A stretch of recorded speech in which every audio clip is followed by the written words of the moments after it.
Making mistakes is a normal and necessary part of the process when learning to speak French. We need to feel okay making them, but getting to that point is a process. Thanks to my students who are learning to speak without fear of mistakes, I have 5 common ones that you and I are going to correct together today. Alors, watch and listen to the following imaginary dialogue between 2 friends talking about language exchanges and see if you can pick out the 5 common mistakes made.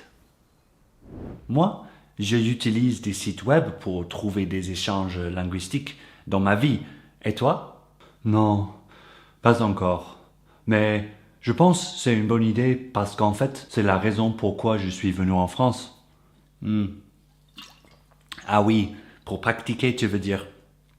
Moi, je suis venu en France pour le travail, mais je dois parler français pour vivre ici. Oui, c'est clair. Et si on assistait à un échange ensemble? Avec plaisir. So, how did you do? Don't worry if you didn't get them all, we're going to go through them together. Du coup, si vous êtes prêts, allez, c'est parti. Salut tout le monde, moi c'est Alex, an English guy in France turned French coach here at French in Plain Sight, and my aim is to help you speak French with confidence. Alors, let's listen to the dialogue one more time and then se plonger into the errors that are hidden in plain sight. Moi, j'utilise des sites web pour trouver des échanges linguistiques dans ma vie. Et toi? Non, pas encore. Mais je pense que c'est une bonne idée parce qu'en fait, c'est la raison pourquoi je suis venu en France. Ah oui, pour pratiquer, tu veux dire. Moi, je suis venu en France pour le travail, mais je dois parler français pour vivre ici. Oui, c'est clair. Et si on assistait à un échange ensemble? Avec plaisir. Right, now you've heard it twice, let's take a look at the first and second mistake, which both occur in the first line. Moi, j'utilise des sites web pour trouver des échanges linguistiques dans ma vie. Et toi? Je utilise.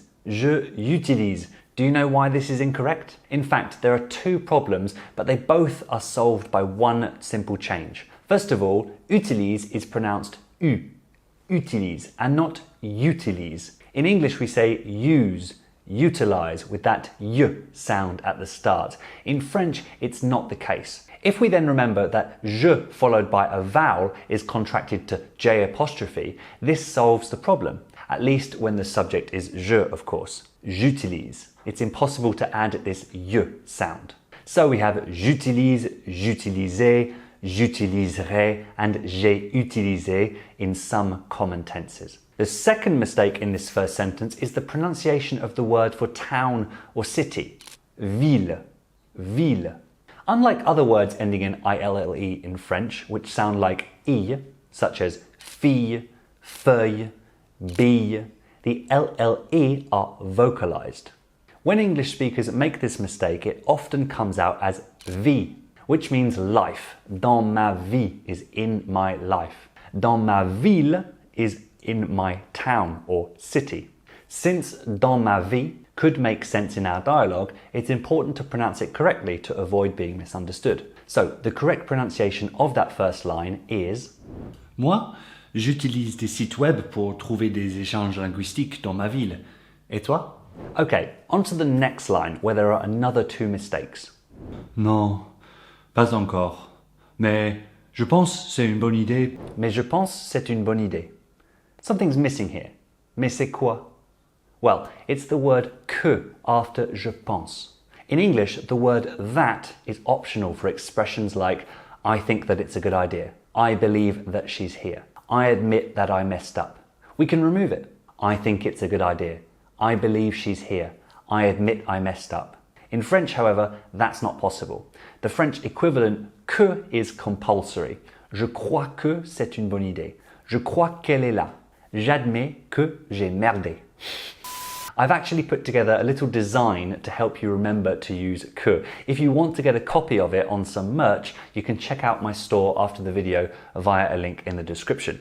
Okay, on to the second half of this line where our handsome actor says c'est la raison pourquoi je suis venu en France. Parce qu'en fait, c'est la raison pourquoi je suis venu en France. c'est la raison pourquoi je suis venu en France. In English we say, that's the reason why I came to France. But in French, we can't say, c'est la raison pourquoi. We can say, c'est pourquoi, but not, c'est la raison pourquoi. We have to say, c'est la raison pour laquelle. C'est la raison pour laquelle je suis venu en France. The reason for which I came to France. So let's hear that line again with the corrections. Parce qu'en fait, c'est la raison pour laquelle je suis venu en France. If you like how I explain these French mistakes and you want to encourage me to do more videos like this, I'd love it if you left the video a like down below. Merci beaucoup. Alors, our fifth and final mistake occurs in the first part of the following line. Ah oui, pour pratiquer, tu veux dire. Could you hear it? It's an easy one to make and it's so logical that some of you make it. It's pratiquer. Practiquer. In English, it's to practice. And practicar in Spanish, but in French it's pratiquer, pratiquer. There's no C before the T. So it's ah oui, pour pratiquer, tu veux dire. Je pratique, tu pratiques, on pratique, vous pratiquez, etc. Did you know that one? A lot of my students get caught in that trap. So if that includes you too, please make sure you practice it because it might not stick right away. Here's that sentence once more, corrected. Ah oui, pour pratiquer, tu veux dire. And now let's play the whole dialogue again with the corrections in place. Moi, j'utilise des sites web pour trouver des échanges linguistiques dans ma ville. Et toi? Non, pas encore. Mais je pense que c'est une bonne idée parce qu'en fait, c'est la raison pour laquelle je suis venu en France. Ah oui, pour pratiquer, tu veux dire. Moi, je suis venu en France pour le travail, mais je dois parler français pour vivre ici. Oui, c'est clair. Et si on assistait à un échange ensemble? Avec plaisir. If you are an intermediate level French learner and you want to gain confidence in your speaking and take it to the next level in a friendly and supportive environment, consider checking out my Confident French Speaker Community, or CFSC for short, via the link in the description of the video. Voilà, c'est tout pour cette vidéo. On se reverra dans la prochaine vidéo. Ciao, ciao tout le monde. Which sound like E, such as. De motards cool qui fument des cigarettes. B, the LLL, LLL, B, the LLLE, LLLE. Qui s'appelle Jacques.